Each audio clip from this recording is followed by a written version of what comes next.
Playing football for SMU while maintaining strong performance in the classroom is far from easy. During the season, the players practice from 7 to 9 in the mornings with meetings in the afternoons. And of course, the Mustangs spend a fair amount of time in the weight room.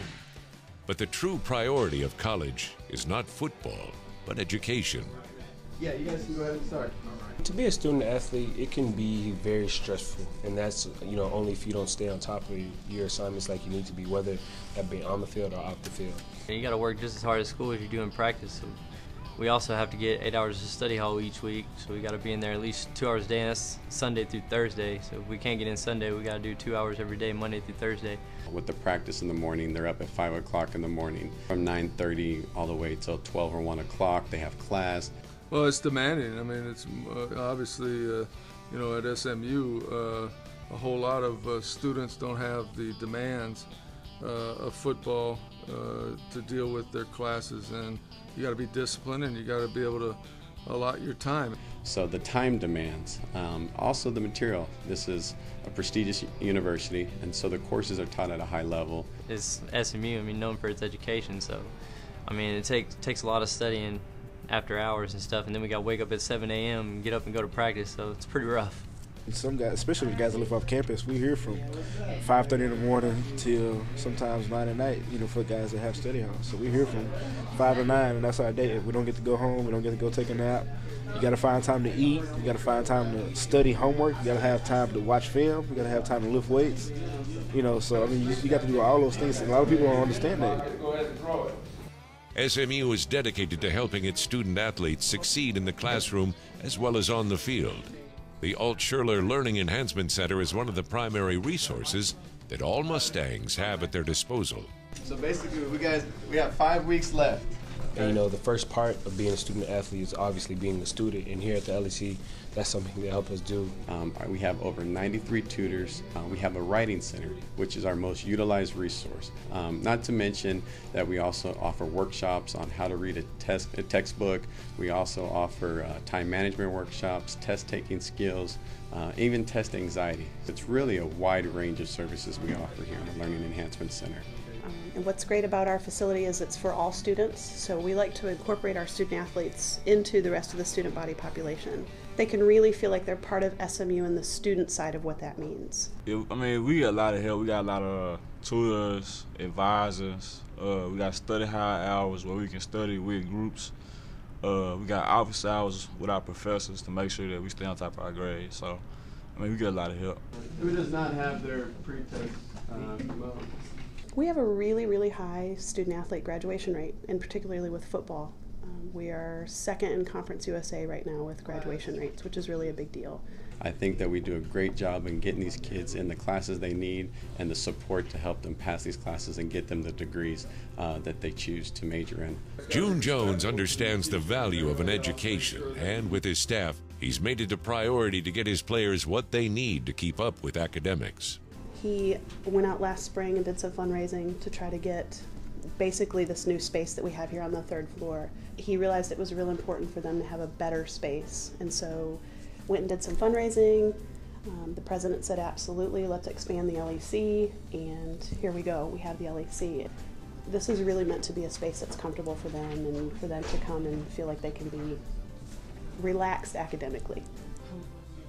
He expects us to take care of our responsibilities, and us being college students, our responsibilities are to perform in the classroom and on the field.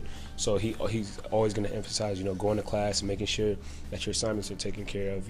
We have a tremendous support system from the coaches with the mandatory study hall, and then whatever we need. If we need a kid to come see us, coaches are really good at getting them into our office to see us. All of this support helps football players leave college with something much more valuable than a varsity letter, an SMU diploma. I'm just floored by the people that went to SMU. Every city, doesn't matter if Atlanta, New York, Chicago, people running major corporations that are very influential in the politics, everything of the cities are SMU grads, and I think that says it all about this school. The value of the education is phenomenal. Sky's the limit here at SMU. It's one of the nation's best institutions. It's kind of our job to pay SMU back and, representing them on the field and off the field in terms of taking care of our grades and, handling our business when it needs to be handled. The Climb, SMU football, is brought to you by Southwest Airlines. Find our fares online only at southwest.com.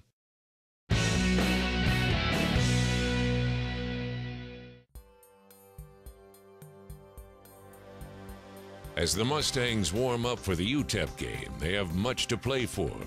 A 6th win would make them bowl eligible. More importantly, on Friday night, Central Florida beat Houston 40-33. So if the Mustangs can defeat the Miners, they'll have first place to themselves in the Conference USA West Division. Well, they're all aware of it, and we know what we set out to do because we lost that home game to Houston, that our goal was to be a conference champion. And that means we got to win the last 3 games, and hopefully we can do that. Yeah, with Houston losing last night, this is a chance to be all alone in first place. And having lost to Houston earlier this year for SMU, they really needed Houston to take a step back. And so tonight is a chance for the Mustangs to kind of take control again in Conference USA West. But Coach Mike Price has built a solid team at UTEP. At 5-4, the Miners share the same record as the Mustangs. Senior quarterback Trevor Vitito is on pace to break virtually every UTEP career passing record. And at 4-1, the Miners are tough at home. All right, guys, play the game with emotion. Have some fun out there. Play with class. And let's win and get in the bowl game and give ourselves a chance to win the conference, okay? We got 3 chances. It's number one tonight on the road. That's what we said we had to do. Let's do it, okay? Grab a hand.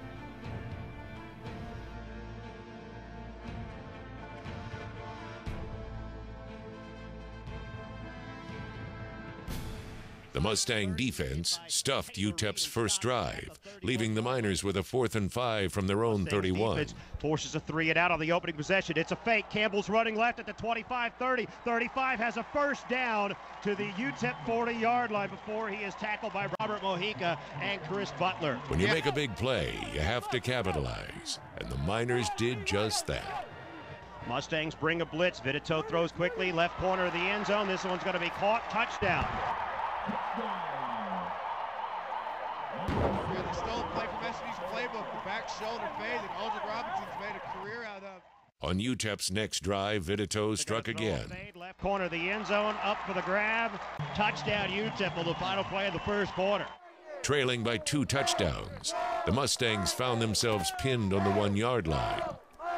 For UTEP, Padron looks left side. This is caught by Darius Johnson. Deep down the left side, it's caught. Aldrich Robinson at the 35, and he'll be thrown down at the UTEP 31. And play action. He's looking deep down the middle of the field. Aldrich Robinson! Touchdown SMU!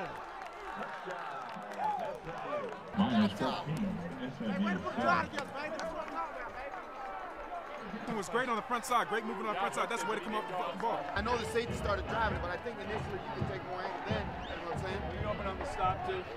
The wheel linebacker went outside. Just when you stop, just find a hole out of it. The momentum had shifted, or had it? And some pressure up the middle from Yinga. Ball down the middle of the field. Caught. Touchdown. Marlon McClure.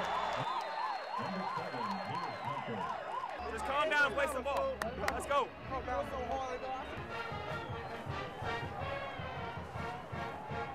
At the half, the Mustangs trailed 21-7.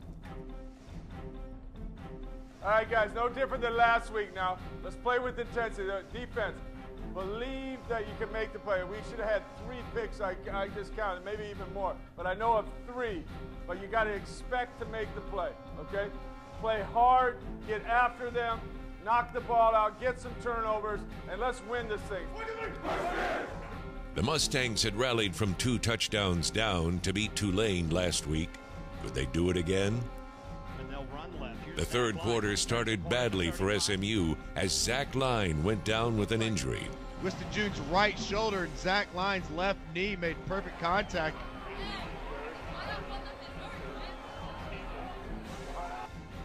But on the next offensive series, Kyle Padron led the Mustangs on an 11-play, 69-yard drive that chewed up more than 6.5 minutes of clock. Kyle going to take it himself right behind the center, pushes towards the goal line, no signal yet.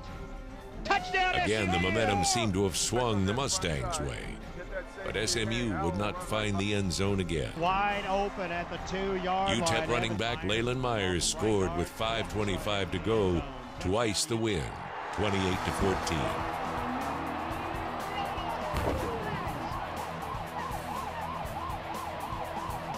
This was a tough loss for the Ponies. They outgained the Miners 359 yards to 319, but they couldn't overcome 10 penalties for 118 yards. Oh, penalties. That killed us, man. Every time you turn around, we got a penalty. And some penalties cost us 15 yards from the line of scrimmage, so we can't win penalizing ourselves like that. We got to learn how to be disciplined. Hopefully we'll get some guys some rest and heal up a little bit and just get better at the small things to get ready to play Marshall. With a bye week coming up, the Mustangs will return to Dallas and regroup. At 5-5, a bowl game is still within reach, as is a CUSA West title.